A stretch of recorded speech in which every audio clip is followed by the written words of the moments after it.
El objetivo de nuestra entrevista, Ajá. la inte- el objetivo de nuestra entrevista es conocer sobre el analfabetismo. De antemano le agradecemos el espacio que nos brinda. ¿Nos podría decir su nombre completo? Álvaro Álvarez Barragán, ¿Cuál también es su, maestro lu- de bachillerato, cuál es su lugar de nacimiento? la Ciudad de México. ¿Cuál es su preparación? Bueno, pues estudié varias carreras. Estudié medicina veterinaria, estudié derecho, estudié educación y me especialicé en la parte de educación a distancia, que es lo que vengo haciendo desde hace muchos años. ¿Qué cargo ocupó estando en la Secretaría de Educación Pública? Bueno, pues tuve la oportunidad de estar a cargo de la Dirección General de Educación Media Superior y posteriormente en la Subsecretaría de Educación Básica y Media Superior.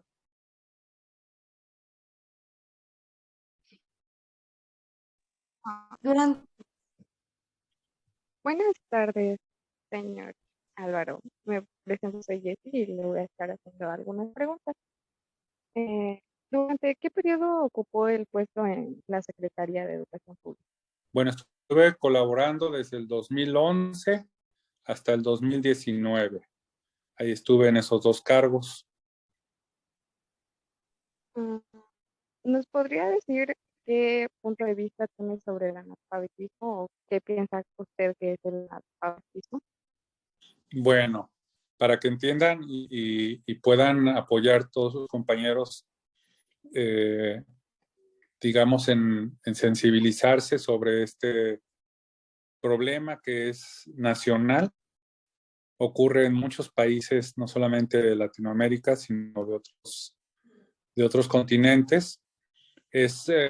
Afecta a las personas principalmente de más de 15 años de edad que no saben leer y escribir. En México tenemos más o menos como 2 millones de personas que no saben leer y escribir de esa edad. De ellas, más o menos como 300,000 personas de 15 años o más están en el estado de Puebla, principalmente en las zonas muy pobres, de pobreza extrema, y en las zonas indígenas.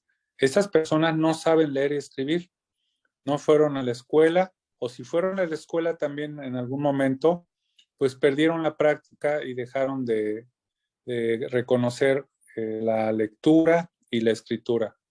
Y este es un mal que pues aqueja desde hace muchísimos años al país.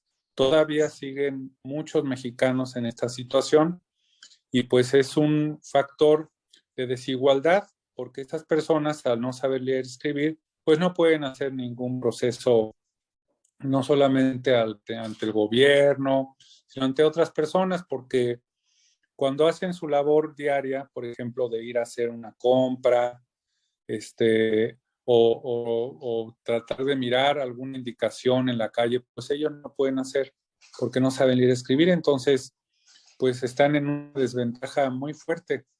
Las personas que no van a la escuela en estas circunstancias, pues desafortunadamente son muy difíciles de alcanzar porque están en lugares muy alejados. Pero pues es un asunto que todavía nos compete, es un asunto grave, nacional, y pues queremos erradicarlo, no solamente disminuirlo, sino erradicarlo del país. Bueno, muchas gracias por su opinión. Ahora, ¿sabes si hay distintos tipos de analfabetismo y cuáles son? Bueno, pues está ese analfabetismo que tiene que ver con la carencia pues de la posibilidad de leer y escribir. Y hay un analfabetismo también funcional, que es el que pues impide razonar algunos procesos, aunque ya se sepa leer y escribir. No hay la posibilidad, por ejemplo, del raciocinio matemático o de lectura y español. No saben entender una instrucción, lo que leen no lo entienden. Y pues el que es más fuerte es este analfabetismo en donde se carece la habilidad de lectura y escritura. Estas son las dos posibilidades que existen. Y hay un tercero que después se da porque se deja de ejercitar lo que se aprendió. Hay muchas personas adultas o personas que se aprendieron a leer y escribir, que si no lo practican, se les olvida. Y entonces también se hace funcional, no pueden recordar. Y esto les impide pues ir a otros grados de estudio y seguirse preparando y escolarizarse para conocer pues no solamente los saberes que tiene una persona o que debe de tener una persona, sino pues hay muchas cosas que les aleja de una relación social porque no saben leer y escribir. Entonces, pues estos tipos de analfabetismo pues se está tratando desde hace muchísimos años en el siglo XIX, 1900, en el siglo XIX, en 1900, México tenía más o menos como el 80-85% de personas que no sabían leer y escribir, y esto ha ido disminuyendo hasta tener ahora estos rangos, ¿no? Pero es un problema grave todavía. ¿Nos puede decir algunos consejos o lo que se ha hecho para evitar el analfabetismo? Bueno, pues en México tenemos aproximadamente un tercio de la población que está estudiando. O sea, ustedes, niños desde 3 años hasta más o menos los 22, 23 años. Ese es un tercio de la población. Otro tercio de la población aproximadamente ya estudió. Y hay otro tercio de la población que ha dejado de estudiar, que es analfabeta, que no tiene la primaria, que no tiene la secundaria, que no tiene el bachillerato. Y creemos que las personas que ya estudiaron pueden ser capaces de atender a las que no han estudiado. Y eso lo experimentamos en Puebla. Hicimos un ejercicio en donde los jóvenes de bachillerato de lugares alejados, donde se encuentra la población en esta condición, los atendieran, casi todos eran sus familiares. Seguimos con esta tendencia o podemos poner en práctica el conocimiento de los jóvenes para atender a sus adultos. Creo que pronto vamos a hacer un buen ejercicio para, cuando menos en Puebla, erradicar o disminuir drásticamente el analfabetismo. Ese es un consejo que damos, que ya lo vimos que funciona y que son los jóvenes los que pueden hacerlo. Y hay jóvenes como ustedes, bachilleratos que están en zonas indígenas. Hay bachilleratos que están ahí. Ellos nos han ayudado mucho con su primer lengua a atender a los adultos que no saben leer y escribir. Entonces sí hay muchas posibilidades de hacer un ejercicio de atención a estas personas, y ese es un consejo que les damos, que lo hagan pronto para que no aumente, porque el problema es que si no se hace, aumenta, y los que ya medio aprendieron a leer y escribir dejan de hacerlo porque no ponen en práctica sus conocimientos. Esos son los consejos que les doy. Muchas gracias, Tomás. ¿Usted sabe era el analfabetismo antes o cómo ha evolucionado desde antes hasta ahora? Bueno, pues en el siglo XVII y en el siglo XVIII, cuando ya empezaban a darse algunas universidades o estudios auspiciados por la iglesia, los que estudiaban eran los que tenían más dinero, digamos, la monarquía en Europa y acá, los que nos colonizaron, muchos españoles y franceses estudiaban. Algunos mexicanos empezaron a estudiar y fue hasta que la Universidad Nacional Autónoma de México, a finales del siglo XVIII, instala la primer secundaria. Ya había algunas primarias por ahí, ya los estudios casi todos eran a través de la Iglesia Católica. Cuando empieza la iglesia, la universidad con la primer secundaria, ahí empieza a despegar a principios del siglo XIX la educación en el país. Entonces, la mayoría, más del 90%, si no es que más, de esa cantidad, eran analfabetas. Pues a principios del siglo XIX, esa condición se dio de una manera muy fuerte. Un trabajo que se hizo muy notable fue en la época de Lázaro Cárdenas, donde se hicieron cruzadas de alfabetización y uno de los de los próceres importantes de esa actividad de alfabetización, pues estaban en manos de las secretarías de educación de ese tiempo, y poco a poco se fue atendiendo, pero tardó muchísimo. Hasta el año 1920-30, la UNAM lanzó los primeros bachilleratos. Ahí nace la preparatoria en la UNAM, secundaria, y los que eran los más letrados, algunas gentes que pudieron estudiar ya de clase media, les llamaban los grandes bachilleres, eran los que sabían mucho. A partir de ahí, las preparatorias empezaron a crecer, la secundaria empezó a desarrollarse y se creó la secundaria general, por ahí de 1940 y tantos, 1950, después vinieron las secundarias técnicas, y con eso empezó a distribuirse los planteles de nivel secundaria, y el nivel de estudios, los grados de estudios empezaron a crecer, el analfabetismo empezó a disminuir, y en la medida que las escuelas se fueron ubicando en localidades diversas del país, pues las personas lograron alcanzar, los niños, los jóvenes, a ir a una escuela.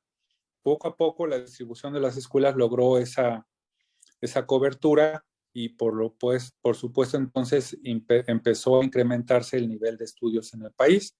El alfabetismo fue disminuyendo, pero no en la medida que nosotros creíamos. Ya por ahí de 1970 ya hubo un trabajo mucho más fuerte. Se crea el Instituto Nacional de Educación para los Adultos, que empezó a trabajar de una manera intensa para poder erradicar el analfabetismo, pero también empezar a atender a las gentes que no tenían primaria y secundaria.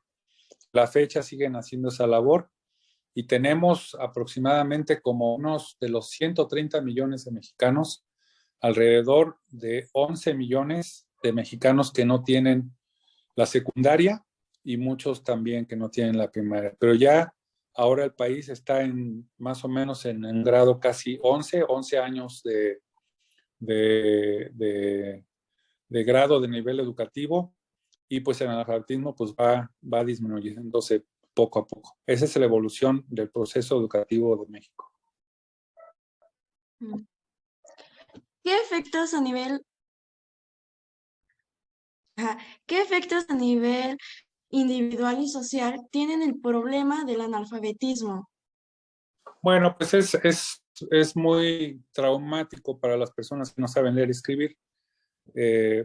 Imagínense que no pueden leer una receta, no pueden hacer una cuenta para poder ir a hacer una compra, y eso pues causa una gran depresión en los adultos, les afecta muchísimo, y les no solamente emocionalmente es un efecto, sino en su familia también tiene un efecto. Entonces, muchas veces las personas en aquellos tiempos que no estudiaban, pues transmitían también esa posibilidad a los niños y a los jóvenes. No, pues si yo no estudié, tú tampoco, ¿no?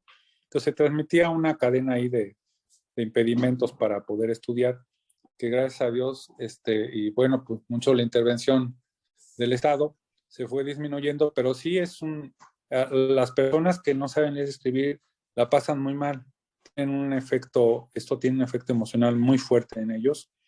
Hay gente que vive en el campo y bueno, ellos saben cómo sobrevivir sin necesidad de tener una relación con los libros o con la escritura, pero es una afectación muy grande para las personas que no tienen esa posibilidad como la tuvimos todos nosotros. Entonces sí tiene un efecto emocional, depresivo muy fuerte en las personas que no saben leer y escribir.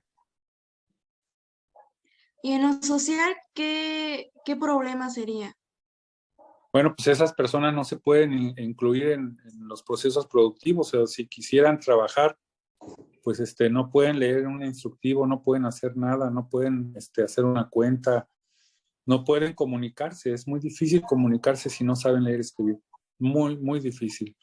Entonces, pues estas personas son, no es que los excluya la sociedad, sino no se pueden incorporar fácilmente a los procesos productivos y de las relaciones sociales en general. con su familia ni con la gente que les rodea. Es muy complejo. ¿Qué acciones se implementaron durante su gestión para abatir el problema de analfabetismo?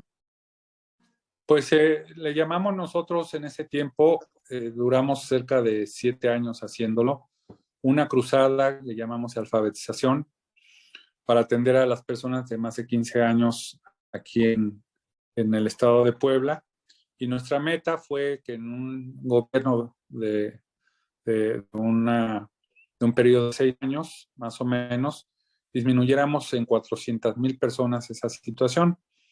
Se logró ir a más de 300 y tantas mil personas. El resto se siguió atendiendo después. Pero aquí el asunto es que si no se les atiende a las personas que saben escribir, los incorporan a la primaria, vuelven a caer, como les comentaba, en un analfabetismo funcional. Se les olvida leer y escribir, se les olvida practicar. Pero esta labor se hizo con jóvenes como ustedes, fueron a las comunidades donde vivían los estudiantes y donde vivían sus familias, y la verdad fue muy exitoso porque pues, la mayoría de los jóvenes que participaron pues atendían propiamente a sus familiares y a gente conocida. Entonces la distribución que tiene nuestro bachillerato en Puebla es muy amplio, tiene muchísimos planteles, tiene casi 1,300 planteles, están distribuidos en todo el estado y principalmente en comunidades lejanas. Así que fue relativamente fácil llegar a estas personas y fue muy exitoso. Fue un ejemplo nacional el que jóvenes como ustedes pudieran atender a sus adultos. ¿Por qué el analfabetismo sigue existiendo a pesar de los programas implementados? Todavía tenemos algunas localidades muy alejadas, todavía tenemos espacios donde habitan mexicanos indígenas que todavía no están convencidos en adoptar la segunda lengua y es complejo a veces alfabetizarlos con su primer lengua. Básicamente son todos ellos los que los restan de espacios muy, muy alejados, pero pues no es imposible. Yo creo que todavía se puede hacer un buen trabajo para ir a buscarlos. ¿Y cuáles son las causas del analfabetismo? Pues que estas personas, casi todas, viven en lugares muy alejados, donde hay poca comunicación y donde las escuelas también están retiradas. Y muchos de ellos, desde temprana edad, muchos niños entran a trabajar e ingresan al campo de trabajo, ya sea en el sector agrícola o en el comercio, y dejan de estudiar. Hay todavía comunidades en donde esa cultura prevalece.